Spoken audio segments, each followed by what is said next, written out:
Hi friends, చింతపండు పచ్చడి ఎలా తయారు చేసుకోవాలో చూసేయండి ఫ్రెండ్స్. ముందుగా చింతపండుని నానబెట్టుకోవాలి, నువ్వులని వేయించుకోవాలి ఫ్రెండ్స్. ఇక్కడ మేము వేయించుకున్నాము. మిక్సీ జార్లో వేసుకోవాలి, చింతపండుని వేసుకోవాలి, కొద్దిగా కరివేపాకు వేసుకోవాలి,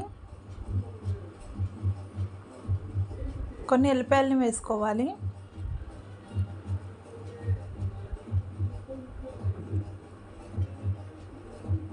కొంచెం దొడ్డుప్పు వేసుకోవాలి,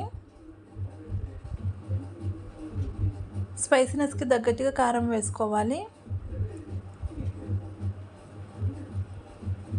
కొంచెం జీలకర్ర వేసుకోవాలి.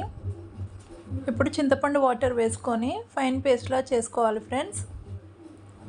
ఇప్పుడు స్టవ్ ఆన్ చేసుకొని బగోన్ పెట్టుకొని ఇప్పుడు పేస్ట్ని బగోన్లో వేసుకొని కొద్దిసేపు ఉడికించుకోవాలి. ఇప్పుడు మరో పక్కన స్టవ్ ఆన్ చేసుకొని బగోన్ పెట్టుకోవాలి. ఆయిల్ వేసుకోవాలి, జీలకర్ర వేసుకోవాలి, ఆవాలు వేసుకోవాలి, ఎండుమిర్చి కట్ చేసి వేసుకోవాలి, కొద్దిగా కరివేపాకు వేసుకొని ఫ్రై చేసుకోవాలి.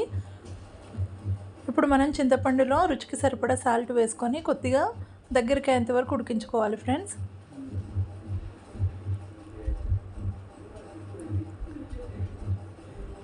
చూడండి ఫ్రెండ్స్, ఇక్కడ మనకు దగ్గరికి అయిపోయింది. ఇప్పుడు స్టవ్ ఆఫ్ చేసేసుకోవాలి. ఇప్పుడు ఇందులో కొద్దిగా పసుపు వేసుకోవాలి, వేసుకొని మంచిగా ఫ్రై చేసుకోవాలి. ఇప్పుడు మనం పచ్చడిని వేసేసుకోవాలి.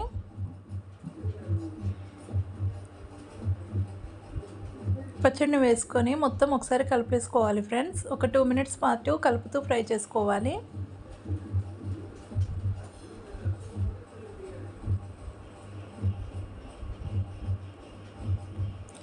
అంతేనండి, ఇప్పుడు స్టవ్ ఆఫ్ చేసేసుకోవాలి. సర్వింగ్ బౌల్లోకి తీసేసుకుందాం. అంతేనండి, ఎంతో టేస్టీగా ఉండే చింతపండు పచ్చడి రెడీ. నచ్చితే like, share and subscribe to my channel friends. Bye bye.